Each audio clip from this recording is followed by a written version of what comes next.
Llegamos con toda seguridad en nuestro vehículo proveído por la gente de Álamo Rentacar y vamos a probar las delicias de la ciudad de Vallemí. Hoy nos trae al lugar que se llama Desayunos y Almuerzos Angelita. Vamos a ver quién nos recibe por acá y nos va a mostrar el menú tradicional en Paraguay. Pues lo importante es viajar y conocer la gastronomía paraguaya, pero además charlar con la gente, interactuar con la gente. Vení, Esteban.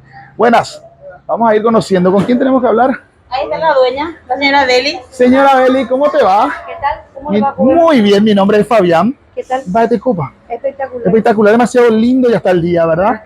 Y la hora ideal llegamos para almorzar. Son las 12 y monedas. Sí. 12 y 2 minutos. Sí. Y acá Beli nos recibe con mucho cariño. ¿Qué hay para almorzar, corazón? Tenemos pollo al horno, lechón al horno, salsa de carne con tallarín, guiso de fideo, guiso de lechón, también caldo de poroto, caldo de boriborí.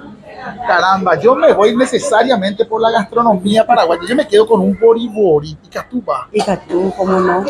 ¿Hace cuántos años que está abierto el local? Y ponerle que hace 10 años ya, pero de la parte del almuerzo hace 5 años. Hace 5 años. Sí, con almuerzo, o sea que almuerzo y desayuno. Almuerzo y desayuno es el fuerte de acá. Fuerte de acá, sí. Me encanta, pero hay mucha gente que viene, ¿eh? Sí, a la mañana tenemos todo desayuno, tenemos tortillas, tenemos bife con guá, todos los sándwiches.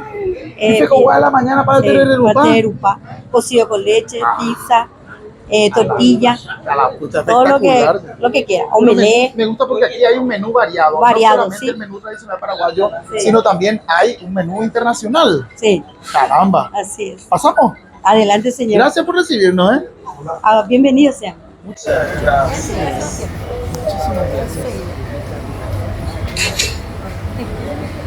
La sopa tiene que venir en cualquier momento del año.